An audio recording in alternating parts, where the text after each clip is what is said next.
Hello and welcome back to another Dare to Game video. Today we're playing Mount and Blade 2 Bannerlord, and we're going to be playing the Realm of Thrones mod, specifically continuing our armor series. So we've been exploring all of the armor in this mod. It's a mod that takes you into the world of Game of Thrones. It transports the whole game into that, switches over everything. Troops, armor, storyline, characters, everything.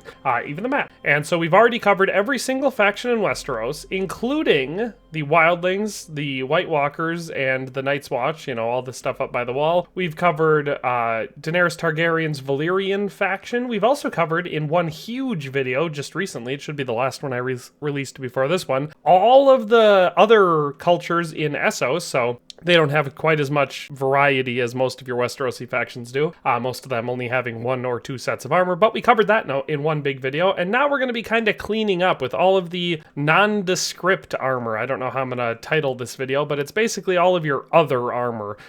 A lot of this stuff is used by the various factions we've already covered, as well as mercenary groups or bandits or pirates or whatever the case may be. It exists in the mod, it's not vanilla armor, and it looks pretty cool, and I wanted to make a video for it. So, this one doesn't have much of a troop tree associated with it. I will go through some of the troops that will wear some of this type of armor, but it's going to be kind of from all over the place. So, I guess we'll just start off with the troops. So, starting off with the Pentoshi ones, I talked about them in the Essos video, but I didn't go through their armor that much after going through the troops, just because it falls under this category. None of it is listed as Pentoshi armor. They just utilize various different variants of knight armor or other nondescript armor pieces. So for their troop tree, you can see it starts with the Pentoshi recruit, goes down to the footman, then the soldier, then we have the Pentoshi man-at-arms, Pentoshi spearman, Pentoshi archer, Pentoshi elite archer, Pentoshi horseman, Pentoshi cavalry, and Pentoshi mounted archer. So they've got a good variety of troops, and you can see a lot of it uses the nondescript like plate armor, knight kettle, knight plate boots, the knight spangan, knight pauldrons, plate armor, that type of stuff. It doesn't specifically say Pentoshi stuff, which is why we're looking at it today. They also have a noble troop tree, which starts off with the Pentoshi noble youth, the Pentoshi pikeman, Pentoshi warrior, Pentoshi lancer, and Pentoshi,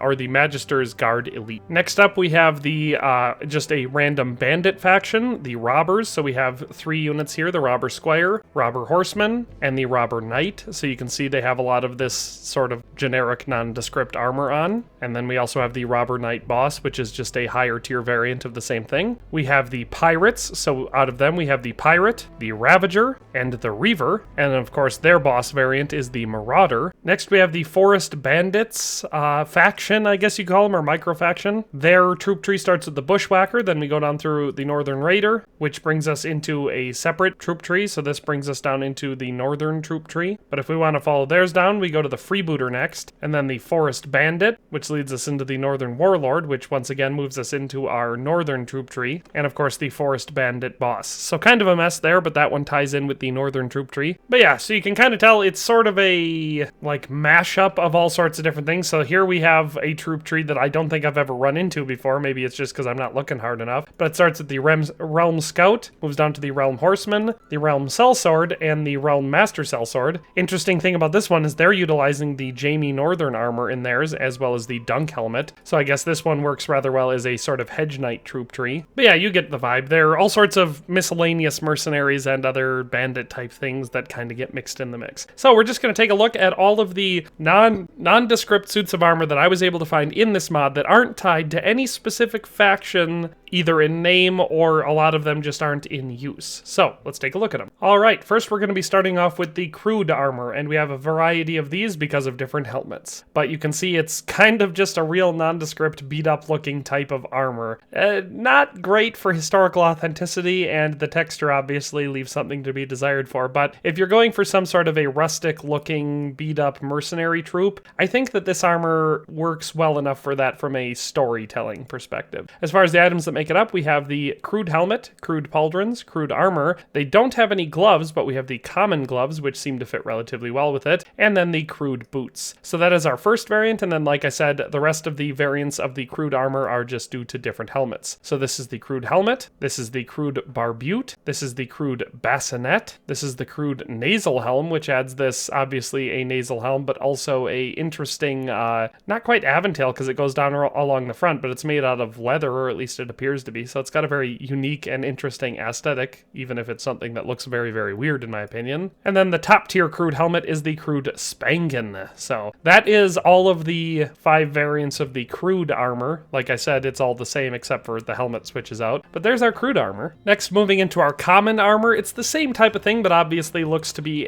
a significant upgrade from the Crude armor. So this stuff is still real nondescript, but instead of looking, I guess, crude and like it was slapped together by someone who really didn't have much knowledge on making armor, this looks a little bit better. It looks like someone who maybe is not a master of their trade, but definitely understands the mechanics of how armor works and how to make it. So we have basically 2 different variants of the common armor. This would be the lighter variant, which is made up of the common barbute, the common pauldrons, common armor, common gloves, and common plated boots. And then our second one is just a slightly more heavy or less heavy, depending on your definition for the helmet. But we can swap out the gloves for the common bracers, which gives us no gloves, but, you know, a little bit more plated armor for a little bit higher on the arm. And then we can swap out the barbute for the common spangen, which is why I said might be a little bit less. Interesting thing about this helmet that I really don't like, it took my beard off because it has that chin strap. So if you put it on, it suddenly shaves you and makes you look much worse. But so obviously the barbute would be my preference as far as common armor goes, but you know, not too bad looking. Again, the textures on it look a little weird. The metal bends kind of with your body, so that looks a little strange in places, and it definitely looks kind of like a metallic skin suit in some ways, but overall I don't hate it. I would say aesthetically speaking, it is an upgrade over the Crude armor. Next we have the Mercenary armor, and I'm kind of just shooting from the hip with this one because we don't have a whole lot going together, but I think that this suit looks alright the way I have it put together. It's sort of it's mostly heavy plate armor, but with obviously a little bit lighter boots and gloves. So for this one, we start with the spiked sallet, the tabard gorget 2, which doesn't add anything that interferes with the mercenary armor, which is our main body for this, then the lord gloves and the archer boots. So all of that put together looks pretty good in my opinion. That doesn't look bad, and for a mercenary, this looks pretty good. The spiked helmet, of course, the spiked sallet, looks super goofy, but it's intimidating, so I like this one, but that's the mercenary armor. Next up, we have this weird bubbly plate armor. It just looks so strange because of how much it bubbles out from your body. But, you know, again, I'm kind of just slapping it together because only 2 of these items appear to actually be designed to go together. But so we have, this one is centered around our plate armor 2 and then our plate pauldrons 2. Those items look like they're fairly clearly meant to go together. The rest we're just filling out with nondescript items. So for our gauntlets, I went with the plate gloves, and for our boots, I went with the knight plate boots, despite the fact that those obviously don't go with the set with some clipping or whatever, but I can handle that. Then we have 3 helmets that both stylistically seem to fit with these 2, at least like from size and proportion and design aesthetics. So that starts with the open bassinet as our most basic helmet for the suit of armor. Then the armet, which clips a little bit, but still like proportion-wise and color-wise seems to go with these 2 items. You know, the plate pauldrons 2 and the plate armor 2. So despite the clipping, it does fit. And then, of course, the hound skull also, proportion-wise, seems to match with this suit of armor. So they all look a little bit bubbly and over the size of what I would say most of the armor in the mod looks like. So even if you were to argue, okay, well, this is more accurate, perhaps. I would not make that argument, but maybe you're going to make that argument that the armor should look that much larger than the character model.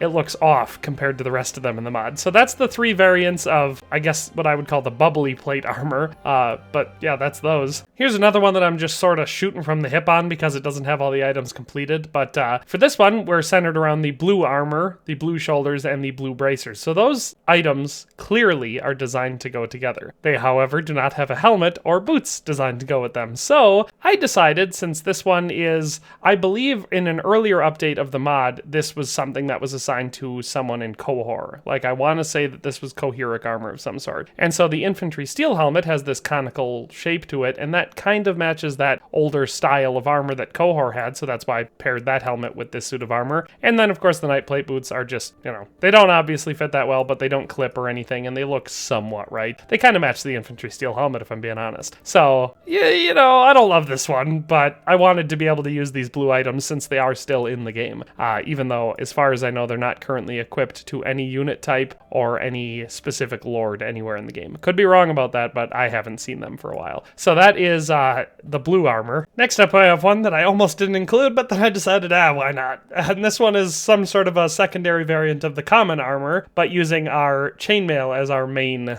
so we have this form-fitting chainmail bodysuit that I quite like.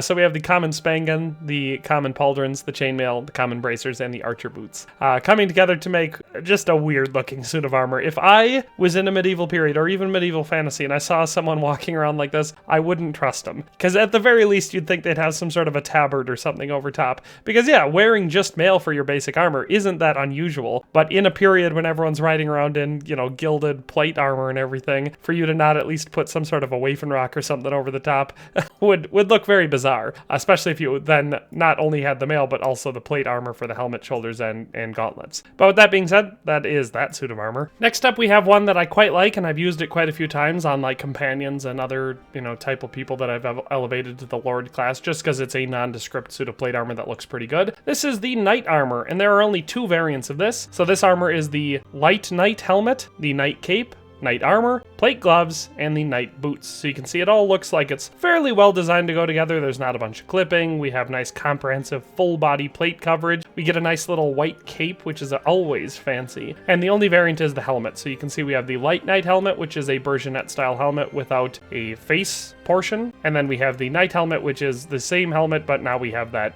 face shield on there. So like I said, decent suit of armor. I think it looks pretty good. It's very gallant. You've got the blue underneath, which always screams noble knight, especially when you pair it with the white cape. So you gotta love all of that. So this is one of my more favorite nondescript suits of armor that you can get in this mod. So like I said, two variants of the Knight armor. We once again have another one that I find to be quite weird. I don't want to spend a bunch of time on it because it's basically the same as the chainmail one I showed you a couple back. We once again are using the common spangan, the common pauldrons, this time scale mail instead of chainmail, the common bracers, and the archer boots. So once again, just a bizarre looking thing where there's nothing over top of our real basic armor. It just looks weird. Plus, we're using the helmet that removes our beard, which I never like. So that is the scale mail variant of that same weird suit of armor we looked at a couple back. All right, our next one is two different variants with a couple different variations on those variants for a, I guess, sort of hedge knight armor. So these two sets are centered around one central piece each, which is going to be this Brigandine armor, and then, of course, the green variant.